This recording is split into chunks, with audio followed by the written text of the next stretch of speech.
छत्तीसगढ़ में आरक्षण का मुद्दा थमता नहीं दिख रहा है। उपचुनाव के पहले आनन फानन में विधानसभा का विशेष सत्र बुलाकर विधेयक तो पास करा लिया गया, लेकिन अब फाइल राजभवन में अटक गई है।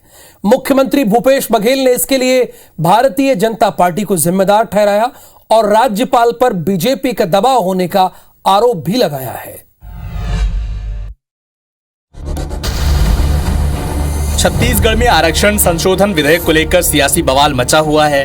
विधेयक पर राज्यपाल के दस्तखत नहीं होने के कारण राजभवन और सरकार के बीच टकराव गहराता जा रहा है। सीएम भूपेश बघेल ने विधेयक के राजभवन में अटक जाने के लिए बीजेपी को जिम्मेदार बताया। सीएम भूपेश का कहना है कि बीजेपी के लोग राज्यपाल पर दबाव बनाए हुए हैं। कैबिनेट मंत्री अनिला भेड़िया ने भी प्रेशर पॉलिटिक्स की बात कही है। जो राज्यपाल ये कहे कि मैं तुरंत हस्ताक्षर करूंगी, अब वो किंतु परंतु लगा रही है। इसका मतलब ये है कि वो तो चाहती थी, भोली महिला है, आदिवासी महिला है और निश्चल भी है, लेकिन जो भारतीय जनता पार्टी के लोग हैं जो दबाव बना कर रखे हैं, उस कारण से उनको फिर किंतु परंतु करना पड़ा। मैं केवल आदिवासी के लिए बोली थी। राज्यपाल पहले बोले तुरंत कानून विधेयक पेश करो, मैं तुरंत दस्तखत कर दूंगी। अब पता नहीं क्या उनकी सोच है और क्यों करना नहीं चाह रही है, वो तो राज्यपाल बताएंगे।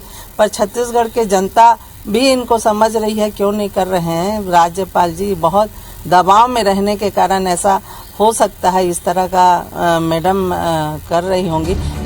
हालांकि बीजेपी इस मामले पर साफ कह चुकी है कि पार्टी आरक्षण की पक्षधर है। कांग्रेस के आरोपों पर धर्मलाल कौशिक ने कहा कि राज्यपाल जो चाह रही हैं उसे राज्य सरकार को बताना चाहिए ताकि विधेयक दोबारा कोर्ट में न जाए। आरक्षण को लेकर के जिस विधानसभा में पूरे प्रतिपक्ष सर्वसम्मति से उसको पारित किया और हम लोगों ने पूरा समर्थन दिया है। एक बार जो कोर्ट के माध्यम से लोगों को नुकसान हुआ है, दोबारा वो स्थिति छत्तीसगढ़ में निर्मित ना हो। अभी कुछ भी कहना बड़ा मुश्किल है किस दिशा में ये ऊंट करवट लेगा। मैं पूरे हिंदुस्तान को देखा हूँ, लेकिन इस तरह का कोई आरक्षण वाला रूपरेखा या उसका स्वरूप मैंने तो नहीं देखा। आरक्षण पर लगी आग की आंच राजभवन तक पहुंच चुकी है। सरकार और राजभवन के बीच बढ़ते टकराव के बीच आम जनता इस बात का इंतजार कर रही है कि आखिर फैसले पर मुहर कब लगेगी। Bureau report, IBC 24। इधर मध्य प्रदेश में कांग्रेस नेताओं की बदजुबानी रुकने का नाम नहीं ले रही है। पूर्व मंत्री राजा पटेरिया प्रधानमंत्री नरेंद्र मोदी पर टिप्पणी करने के बाद जेल में है, तो अब कांग्रेस के एक मौजूदा विधायक ने मुख्यमंत्री शिवराज सिंह चौहान के खिलाफ आग उगला है।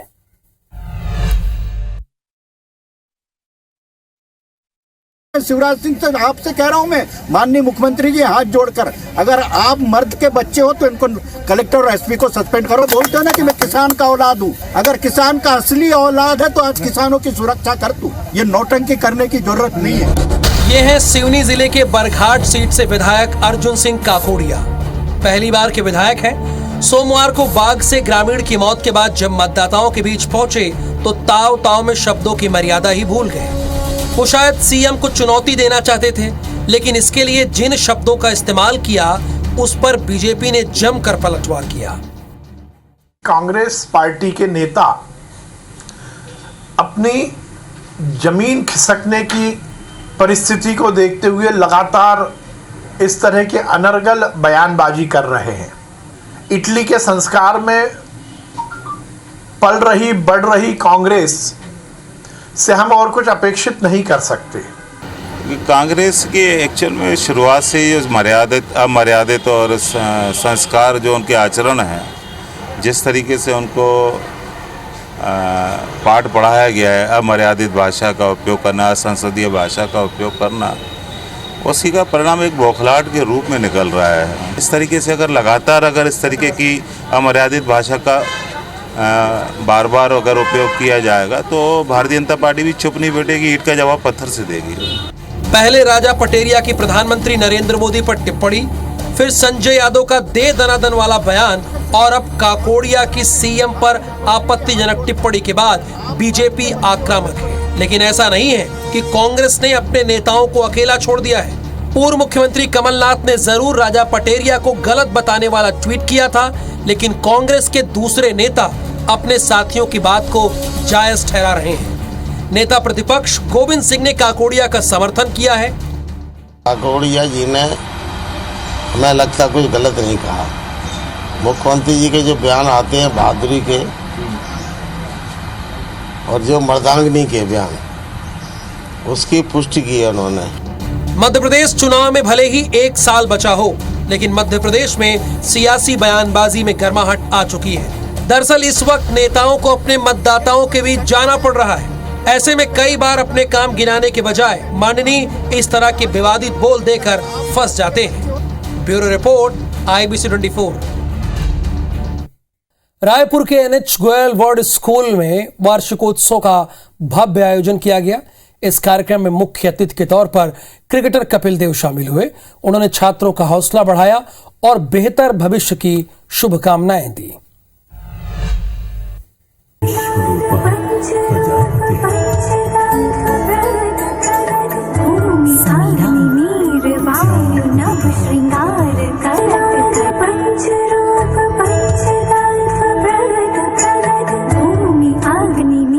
ये तस्वीर राजधानी रायपुर के NH गोयल वर्ल्ड स्कूल के वार्षिकोत्सव अभिव्यक्ति 2022 की है। पंच तत्व थीम पर आयोजित कार्यक्रम में छात्र छात्राओं ने अपने हुनर का प्रदर्शन किया। कार्यक्रम के मुख्य अतिथि 1983 क्रिकेट वर्ल्ड कप विजेता टीम के कैप्टन कपिल देव रहे, जिनका NH गोयल वर्ल्ड स्कूल पहुंचने पर जोरदार स्वागत किया गया। उन्होंने सबसे पहले प्रदर्शनी का अवलोकन किया, फिर स्कूल का रिपोर्ट कार्ड पेश किया। इस दौरान कपिल देव ने उत्कृष्ट प्रदर्शन करने वाले छात्र छात्राओं को पुरस्कृत किया। कार्यक्रम अपने रफ्तार में चल रहा था। मंच का संचालन कक्षा 11वीं में पढ़ने वाली संस्कृति कर रही थी। उन्होंने जैसे ही कपिल देव का परिचय देकर उन्हें मंच पर भाषण देने के लिए आमंत्रित किया। क्रिकेटर कपिल देव अपनी जगह से उठे और संस्कृति की पीठ थपथपाई और हौसला भी बढ़ाया। साथ ही उन्होंने संस्कृति को मंच पर अपनी सीट पर बैठा दिया। एक जगह है जहां पर आप मजे कर सकते हो, और मजे के साथ अगर आपको नॉलेज मिल रही है, इससे बड़ी कोई चीज नहीं है। पढ़ाई में अगर जिस दिन टीचर भी बच्चों को नॉलेज की तरह पढ़ाएंगे तो शायद हमारा आने वाला हिंदुस्तान और खूबसूरत बन जाएगा। बच्चों को इतनी अच्छी एजुकेशन दे रहे हैं, उसके लिए थैंक यू। और मुझे अपनी दुआओं में याद रखना कि मैं आपके साथ हूं और हमेशा रहूंगा। कार्यक्रम में गोयल ग्रुप ऑफ कंपनी के चेयरमैन सुरेश गोयल ने भी मौजूद छात्र छात्राओं की हौसला अफजाई की और बेहतर भविष्य के लिए शुभकामनाएं दी। अद्भुत प्रयास है जो वाकई आज की जरूरत है। पंच तत्व का मतलब अग्नि, वायु, आकाश, ये सब मिला के इंसान का शरीर भी बनता है, दिमाग भी बनता है। तो इनकी सुरक्षा कैसे की जाए? अग्नि के जो कार्य है वो अग्नि करे, आकाश का कार्य आकाश करे, ये बताने की कोशिश की गई है कि इन्हीं 5 तत्वों पे आधारित है हमारा सारा जीवन। अर्थ हो गया, स्पेस हो गया, फायर हो गया, वाटर हो गया, सॉइल हो गया, इसका कंजर्वेशन हमारी स्कूल की जेनरेशन और हम जो स्कूल से जुड़े हुए लोग हैं वो ही कम्युनिटी तक इस आवाज को पहुंचा पाएंगे। बहुत ही अच्छा लगा और ये एक बहुत ही एक मोमेंट था जिससे हम लोग को सीखने को बहुत कुछ मिला। कपिल सर बहुत ही इंस्पिरेशनल इंसान है और ना ही उन्होंने हमें स्पोर्ट्स के बारे में बताया बट उन्होंने ऑल्सो हमें समझाया कि कैसे एकेडमिक्स हम लोग के स्टूडेंट्स के लाइफ में बहुत वैल्यू रखता है। अभिव्यक्ति हर साल से बहुत मजेदार होती थी, सबको बहुत मजा आता था और इस बार कुछ और ज्यादा जोश से हमने ये प्रदर्शन किया और कपिल देव सर के साथ मिलके भी सबको बहुत उत्साह आया। अभिव्यक्ति हमेशा की तरह बहुत ज्यादा मजेदार है और यह अवार्ड बहुत अनएक्सपेक्टेड था, लेकिन अब बहुत अच्छा लगा। अवार्ड मिला, कपिल देव सर ने हमें अवार्ड दिया तो बहुत अच्छा लगा, बहुत ऑनर्ड फील हो रहा है। उन्होंने जैसे कि कहा कि हमें अपनी पढ़ाई पर ध्यान देना चाहिए, हमें अपने माता पिता की इज्जत रखनी चाहिए, हमें अपनी स्कूल की रिस्पेक्ट रखनी चाहिए और यही सब चीजें जो हमें अपनी जिंदगी में सफल करने में मदद करेंगे। वार्षिकोत्सव में बच्चों की शानदार प्रस्तुति ने कार्यक्रम में मौजूद लोगों का दिल जीत लिया। छात्र छात्राओं ने प्रस्तुतियों में उन सभी पहलुओं को छुआ जो देश की धरोहर है, जो देश की उन्नति और प्रगति के लिए जरूरी है। Star Jain, IBC 24, Raipur. NH Goyal world school का वार्षिकोत्सव आयोजन जो है वो पूरी भव्यता के साथ मनाया गया, जिसके मुख्य अतिथि 1983 में क्रिकेट वर्ल्ड कप विजेता टीम के कैप्टन कपिल देव रहे। कपिल देव ने बच्चों के सफलता के मंत्र दिए। कपिल देव के मुताबिक बच्चों को एक फील्ड चुनना चाहिए क्योंकि फोकस करने पर ही सफलता मिलेगी। हमारे संवाददाता स्टार जैन ने कपिल देव से खास बातचीत की है।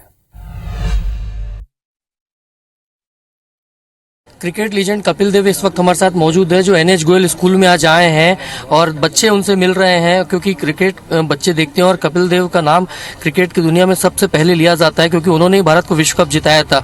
कपिल जी से बात करते हैं। सर, बच्चों के बीच में आप आए हैं, कैसा महसूस किया आज आपने? बहुत अच्छा लगा। बस एक ही चीज़ बच्चों को कहना चाहता हूँ कि ऑटोग्राफ लेना मत सीखो, देना सीखो। वो सबसे बड़ी बात है जो मैं वहाँ भूल गया, तो इसीलिए आपके माध्यम से मैं सबको कहना चाहता हूँ कि ज़िंदगी में कोशिश करो ऑटोग्राफ देने की, लेने की नहीं। देने से आपको मेहनत करनी पड़ेगी और ज़िंदगी में कामयाबी मिलेगी। कपिल जी, आपने बच्चों से कहा कि स्पोर्ट्स के लिए फिटनेस बहुत ज़रूरी है, पढ़ाई के साथ साथ फिटनेस पे ज़्यादा ध्यान देना चाहिए बच्चों को ताकि ओवरऑल डेवलपमेंट उससे होता है। मैं ये कहूँगा कि पढ़ने के टाइम पढ़ो और खेलने के टाइम खेलो। आप एक टाइम पे दो जगह नहीं हो सकते। पढ़ाई कर रहे हो तो पढ़ाई करो और खेल रहे हो तो खेल में रुचि लो। एक सवाल और कि आप जब वर्ल्ड कप जीते तो उस समय के क्रिकेट को और आज के क्रिकेट को कितना आप देखते हैं और कितना डेवलपमेंट हुआ है क्रिकेट का? हाँ, मेरे को मालूम नहीं, मैं क्रिकेट ग्राउंड में नहीं जाता। और फैंस आपसे मिलते हैं सब तरफ, बच्चों को मोटिवेशनल के लिए कुछ एक आध बात और कुछ? बस यही है कि ऑटोग्राफ देना सीखो, लेना मत। देखिए, कपिल देव यहाँ पर मौजूद है, उनसे हमने बात की है और उनका साफ कहना है कि बच्चों को एक ही चीज़ वो कहने आए हैं कि अपने ओवरऑल डेवलपमेंट के लिए स्पोर्ट्स को साथ रखें, लेकिन डू योर बेस्ट, मतलब जिस भी फील्ड में आप जाएं वहाँ आप अपना 100% दीजिए, ये उनका कहना है। कैमरामैन अभिषेक के साथ स्टार जैन, IBC 24 रायपुर।